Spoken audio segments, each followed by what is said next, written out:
दोस्तों जय श्री राम, जय श्री बालाजी महाराज। दोस्तों कैसे हो आप सब? आशा करते हैं कि आप सब जो हैं सुरक्षित हैं, स्वस्थ हैं और बाबा की असीम कृपा सब पर बनी हुई है, ऐसी कामना दिल से करते हैं। तो दोस्तों आज मैं फिर आपके सामने एक और नई वीडियो के साथ हाजिर हूँ।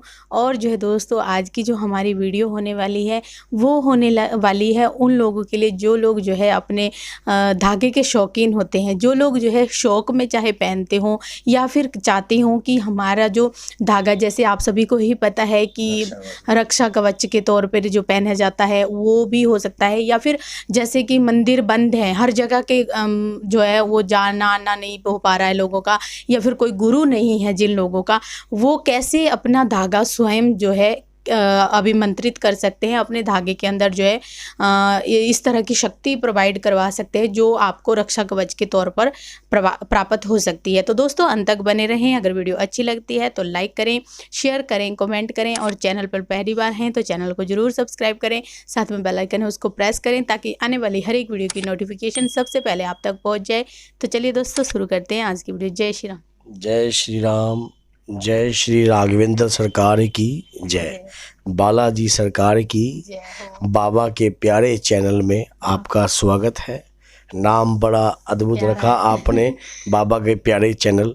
तो देखिए आज मैं आपको बताऊंगा कि किस प्रकार से हम धागे को अभिमंत्रित कर सकते हैं। अब जिस प्रकार से मेहंदीपुर मंदिर में पट लगे हुए हैं, श्रद्धालुओं की भीड़ उमड़ रही है, लोगों से बर्दाश्त नहीं हो रहा कि हम किस प्रकार जाएं और क्या कार्यक्रम करें। मैं कार्यक्रम भी इसमें बना सकता हूं अगर आप चाहो तो लेकिन कई लोग क्या कर लेते हैं, उस कार्यक्रम की कॉपी कर कर किसी और को गलत तरीके का कार्यक्रम कराने की चेष्टा करते हैं। तो वो अगर सही ना हुआ तो उल्टा हो जाएगा, क्योंकि ये आदेश उन्हीं को मिलता है जिनके शरीर पर श्री बालाजी महाराज की शक्तियाँ होती हैं, और जो उन शक्तियों का निरंतर आह्वान करते हैं उनको अपना हर प्रकार का प्रतिभोज प्राप्त करवाते हैं, हर प्रकार की उनकी कृपा पाते हैं, और उसी शरीर को शक्तियाँ धारण करती हैं।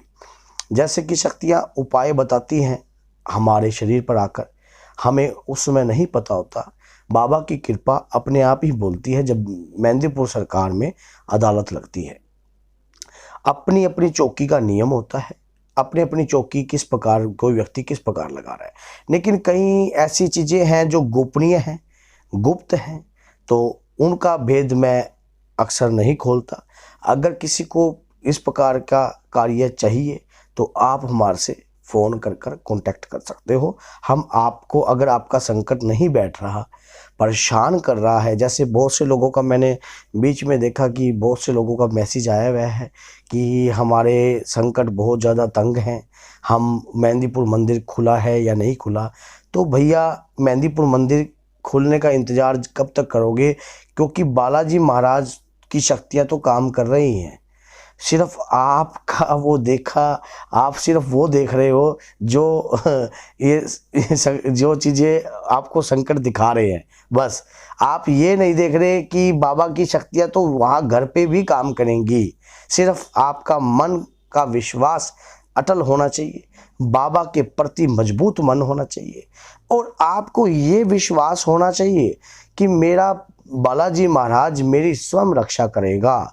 और मेरे आराध्य गुरुदेव, अगर आप किसी गुरुदेव से बंधे हुए हैं तो अपने गुरुदेव का सादर, आपके अंदर संस्कार, उनके आदर, उनके भाव आपके अंदर अर्पण रहने चाहिए, उजागित रहने चाहिए। अगर इस प्रकार की भावना अगर आपके अंदर रहेगी तो बाबा की शक्तियाँ भी आपके शरीर पर वास करेंगी और आपका संकट नहीं रुकेगा, कहीं नहीं तंग करेगा आपको। क्योंकि एक नियम होता है, अगर ज़्यादा ही आपको कोई चीज़ तंग कर रही है तो आप कांटेक्ट करके हमारे से पूछ सकते हो, हम उन्हें कुछ समय तक रोकने की चेष्टा कर देंगे, लेकिन मेहंदीपुर तो जाना ही पड़ेगा। कभी आदमी सोचे कि मेरा यहीं कल्याण हो गया। तो आज मैं उन्हीं लोगों के लिए बता रहा हूँ कि जैसे हम कोई धागा बांधते हैं हाथ में, गले में, तो हम उसे किस प्रकार जागृत करें जिससे हमारा रक्षा कवच बन जाए। आपका क्वेश्चन इस प्रकार था, अगर हमारा रक्षा कवच बन जाए और हम सुरक्षित रहें, मैं जो आपको धागा बताऊंगा वो तकरीबन ये लगा लीजिए जी, आपका वो धागा तकरीबन ग्रहण में तो खंडित हो ही जाएगा, ग्रहण के अंदर खंडित हो जाएगा, क्योंकि ग्रहण के लिए भी जागृत करना मैं आपको बताऊंगा वो, लेकिन वो एक लंबा प्रोसीजर है। मैं आपको उस समय तक का बता रहा हूं कि अगर आपके घर में संकट टिक नहीं रहा और जो व्यक्ति रोगी है, परेशान है, उसके लिए इस धागे को मैं आपको बता रहा हूं। धागा किस प्रकार का होना चाहिए? धागा भैया आपका कॉटन का होना चाहिए, ताकि रोगी को किसी भी प्रकार की दिक्कत ना हो और कोई खारिश ना करे। कॉटन का धागा ब्लैक कलर का आप लोगे तो वो नज़र के लिए भी काम आता है, और हनुमान जी का धागा अगर लाल कलर का लोगे तो वो भी काम आता है। धागा कोई भी ले लीजिए, लेकिन आपने हनुमान जी के लिए अगर धागा जागृत करना है, अगर आपके संकट के ऊपर ये देखिए कि किस प्रकार की नस्ल है।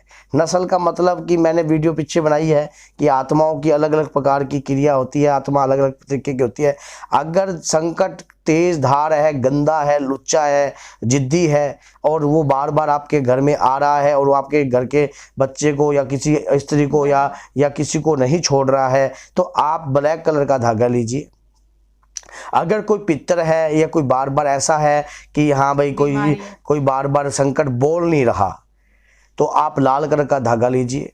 आपने क्या करना है, रोगी के शरीर जितना, रोगी की जो रोगी है उसके शरीर जितना नीचे से लेकर ऊपर तक का आपने धागा ले लेना है, और उस धागे में आपने इस प्रकार से, जैसे ये धागा ले लिया आपने गांठ इस प्रकार, इस हाथ को नहीं हिलाना, इस प्रकार लेकर ऐसे की तरफ खींचना है और अपने कंधे पर ऐसे गिरना है। इस प्रकार करके आपने उस धागे के अंदर 13 गांठें लगानी है, 13 गांठें उस धागे में लगानी है। अब उसके बाद आपने जब वो 13 गांठें लग जाए तो आपने रोगी के शरीर जितना वो कार्य आपने लेना है, और उसके बाद उस धागे के आपने एक अलग स्थान पर एक प्लेट के अंदर आप रख दीजिए। अब आपको क्या करना है, आपको चौमुखा दीपक लगाना है, चौमुखा दीपक लगाना है। अभी थोड़ी सी लाइट की यहाँ पे हमारी समस्या है, तो असुविधा के लिए आपको खेद रहेगा। तो इसी प्रकार से आप उसमें क्या रहेगा आपको कि जब आप हनुमान जी महाराज की सिंदूरी मूर्ति हो, दक्षिण मुखी सिंदूरी मूर्ति, अगर संकट जिद्दी है, आपका कोई गुरु आपके पास नहीं है, ये उन व्यक्तियों के लिए है भैया। वैसे तो कोई भी कर सकता है, अगर आपका गुरु आपके पास नहीं है, कि अगर कहते हैं ना गुरु अपने मंत्रों से जागृत कर देते हैं, ब्राह्मण अपने मंत्रों से जागृत कर देते हैं, क्योंकि अगर आपने किसी मंत्र को उजागर नहीं कर रखा, मैं उन व्यक्तियों के लिए कह रहा हूं, जैसे हम तो पढ़ के देते हैं तो वो मंत्र हमारे उसमें प्रवेश कर जाते हैं, लेकिन मैं आपको बता रहा हूं कि आपने किस प्रकार उसके अंदर प्राण प्रतिष्ठा करनी है धागे के अंदर। तो इसमें क्या करना है, 41 दिन का ये जो प्रोसीजर है, क्योंकि मेहंदीपुर जो है क्या पता कब कितने दिन बाद आपको डीएम वहां पे ऑर्डर दे। तो क्या मतलब कई लोग होते हैं जैसे नहीं करवाते, क्या आपके साथ अगर वो कांटेक्ट करते हैं, आपको फोन करते हैं, तो आप भी मतलब फोन पे पढ़ के उनको धागा दे सकते हैं?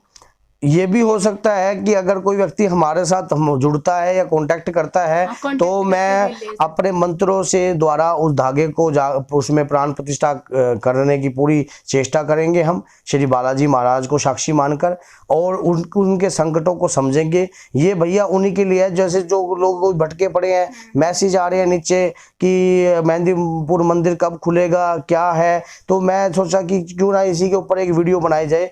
अब आपने क्या करना है, दक्षिण मुखी श्री हनुमान जी की मूर्ति के पास जाना है। वहां पर आपने मंदिर ऐसा दक्षिण मुखी मूर्ति हो, वहां जाकर ब्राह्मण देवता जो होते हैं वहां पर उनसे बात करनी है कि मैंने ये धागा बाबा के श्री चरणों में रखना है, सिंदूरी मूर्ति हो, बाबा के श्री चरणों में रखना है। और वहां पर एक दीपक आपने जो चौमुखा दीपक है पीपल के नीचे लगाना है, पीपल के नीचे लगाना है। उस दीपक के अंदर रोगी के ऊपर 41 दाने उड़द के, अगर रोगी पुरुष है तो 41 दाने उड़द के, अगर रोगी स्त्री है तो 21 दाने उड़द के, उसके ऊपर से 21 वार वारने हैं, वार के, और 10 रुपए की दरखास्त भी साथ में लेकर वारनी है दानों के। और 10 रुपए की दरखास्त तो आपने बाबा के श्री चरणों में चढ़ानी है, मंदिर में चढ़ानी है, जिस मूर्ति के आगे आप इस प्रकार का कार्य करोगे। और वो जो दीपक है तुरंत आपने उसके जो रोगी है उसको साथ ले जाकर उसके हाथों से प्रज्वलित करवाना है। तो वो और धागा बाबा के श्री चरणों में रखना है जो 13 गांठ मार के रखा था।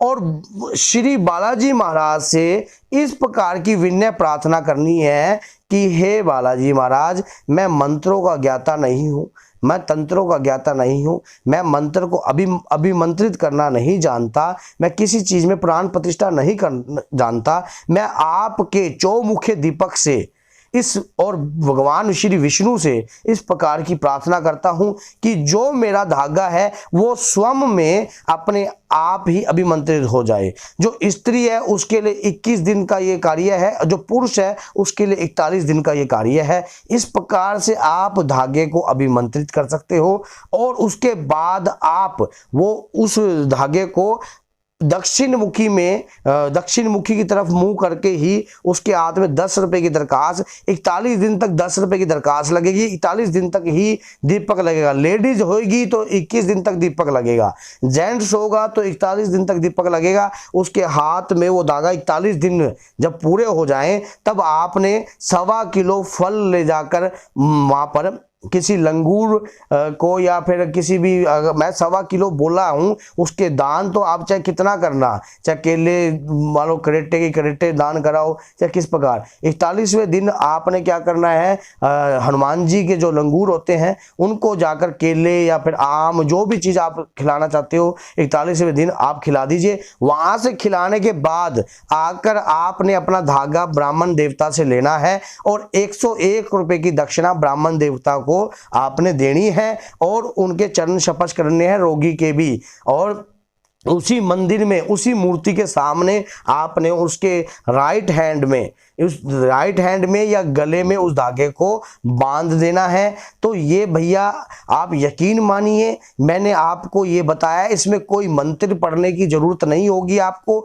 स्वयं आपका प्रीशम ही उस धागे के अंदर 13 दिन के अंदर ही मंत्र वो धागा जागृत हो जाएगा और 13 दिन के बाद वो धागा 21वें दिन चलने लग जाएगा। और उसके बाद वो 41, जैसे लेडीज के लिए तो तुरंत रेडी हो जाएगा 21 दिन तक, लेकिन पुरुष के लिए वो 41 दिन के बाद कार्य करने लग जाएगा। तो इस प्रकार का कार्य अगर आप करते हो, ये मैंने मेहंदीपुर मंदिर इस वक्त द्वार बंद है तो भी मैंने आपको बताया है रक्षा कवच के लिए। जिस समय आपने यही संकल्प आपने धागा बनाते समय लेना है बाबा कि हम जब भी मंदिर खुलता है तो वहां पर हम आएंगे और इस प्रकार का कार्य हम करेंगे। अगर आपको उस चीज से दिक्कत कम होती है तो आप उसको बांधे रखना और जब आप मेहंदीपुर में जाओ तो उस धागे को खोल लेना, खोलकर आपने ग्रिल पर बांध देना। नहीं तो उस धागे के बाद अगर आपको पेशी नहीं आएगी, अगर पेशी लेनी है तो, अगर पेशी लेनी है तो ही धागा खोलना है, अगर नहीं लेनी तो नहीं खोलना।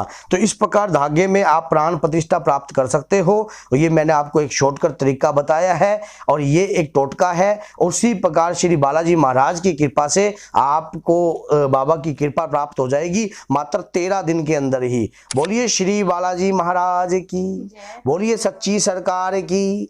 बाबा आपके घर सुरक्षित करे और बाबा की भरपूर कृपा आपके घर आती रहे। जय श्री राम।